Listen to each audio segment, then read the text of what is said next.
عظیم الشان وظیفہ، ایک بابرکت عمل جو سکون، برکت اور مغفرت کا ذریعہ ہے۔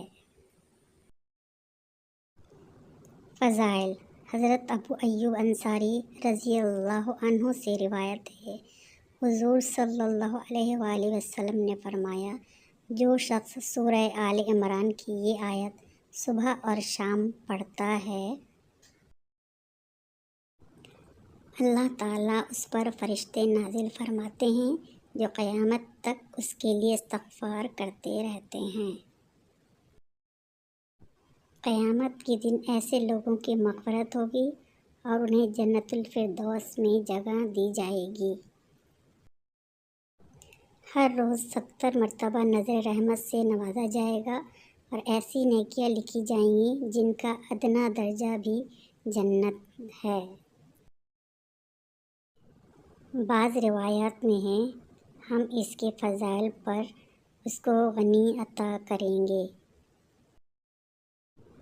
پڑھنے کا طریقہ: سب سے پہلے الحمد شریف پڑھیں، پھر آیت الکرسی پڑھیں۔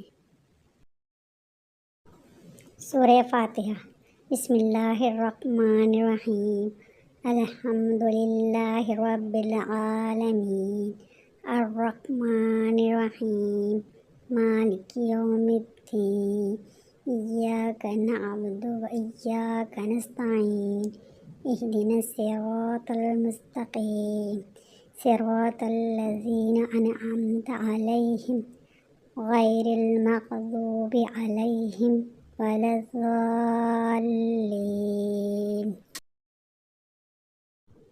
آیت الکرسی: اللہ لا الہ الا هو الحی القیوم، لا تأخذہ سنۃ ولا نوم، لہ ما فی السماوات وما فی الارض، من ذا الذی یشفع عندہ الا بإذنہ، یعلم ما بین ایدیہم وما خلفہم، ولا یحیطون بشیء من علمہ الا بما شاء، وسع کرسیہ السماوات والارض ولا یئودہ حفظہما وہو العلی العظیم۔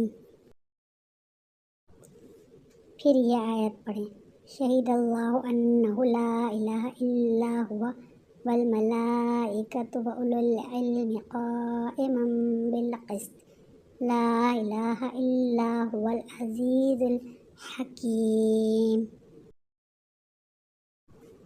ان الدین عند اللہ الاسلام، وما اختلف الذین اوتوا الکتاب الا من بعد ما جاءهم العلم بغیا بینہم، ومن یکفر بآیات اللہ فإن اللہ سریع الحساب۔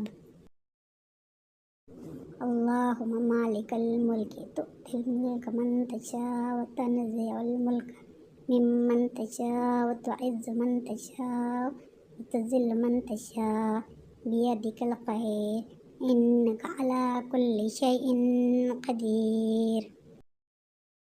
دعا: تولج اللیل فی النہار وتولج النہار فی اللیل، وتخرج الحی من المیت وتخرج المیت من الحی، ترزق من تشاء بغیر حساب۔ اس وظیفے کو روزانہ صبح اور شام ضرور پڑھیں۔ اللہ تعالیٰ آپ کے رزق میں برکت، گناہوں کی مغفرت اور جنت الفردوس عطا فرمائے، آمین۔ مزید قرآنی وظائف اور دعاؤں کے لیے ہمارے چینل کو سبسکرائب کر دیں، لائک کر دیں اور شیئر کر دیں۔ بہت شکریہ اور جزاک اللہ خیر۔ اللہ حافظ۔